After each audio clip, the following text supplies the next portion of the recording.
দেশের প্রায় ৩.৫ লাখ মসজিদের ১৭ লাখ ইমাম মুয়াজ্জিনকে সম্মানী ভাতা দেবে অন্তর্বর্তী সরকার। এমনকি মসজিদের খাদেমদেরও দেয়া হবে এই ভাতা। প্রাথমিকভাবে ইমাম ৫,০০০, মুয়াজ্জিন ৪,০০০ এবং খাদেম ৩,০০০ টাকা করে পাবেন। একইভাবে মন্দিরের পুরোহিত ও অন্যান্য ধর্মীয় উপাসনালয়ের সংশ্লিষ্ট ব্যক্তিরাও এই ভাতার আওতায় আসবেন।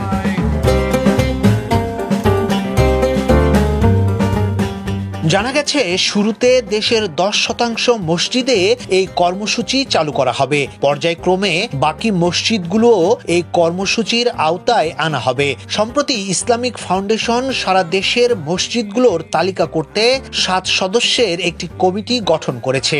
এ বিষয়ে এক অফিস আদেশে বলা হয়েছে, মসজিদ ব্যবস্থাপনা নীতিমালা ২০০৬ যুগোপযোগী করা এবং গত বছরের জেলা প্রশাসক সম্মেলনের সিদ্ধান্ত অনুযায়ী ধর্মীয় প্রতিষ্ঠানগুলোর ইমাম, মুয়াজ্জিন ও খাদেমদের সামাজিক নিরাপত্তা বেষ্টনীর আওতায় সরকার থেকে সম্মানী প্রদান করা হবে।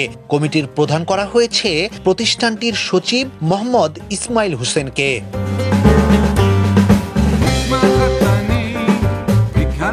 এ বিষয়ে মোহাম্মদ ইসমাইল হোসেন জানান, সারা দেশে অন্তত ৩.৫ লাখ মসজিদ রয়েছে। এসব মসজিদে ১৭ লাখের বেশি ইমাম ও মুয়াজ্জিন রয়েছেন। এর বাইরে শহরের মসজিদগুলোতে খাদেম রয়েছেন।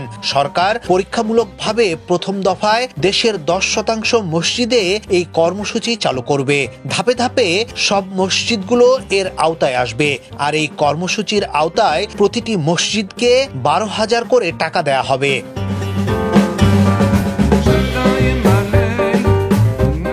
মুসলিম সমাজে ইমাম বা ইমামতি অত্যন্ত সম্মানজনক শব্দ। সাধারণত মসজিদে যিনি নামাজ পড়ান তাকে ইমাম বলা হয়, কিন্তু ইসলামী জীবন ব্যবস্থায় ইমামের কর্মপরিধি অনেক বিস্তৃত। ইসলামের নির্দেশনা হলো ইমামই একটি সমাজের ধর্মীয়, সামাজিক ও রাজনৈতিক নেতৃত্ব দেবে। কিন্তু সমাজে এই ইমামদের চলার ক্ষেত্রে বেতন ভাতা খুবই নিম্ন। তাই তাদের কিছুটা ভালোভাবে জীবনযাপনের জন্য অন্তর্বর্তী সরকার এমন কর্মসূচি হাতে নিয়েছে।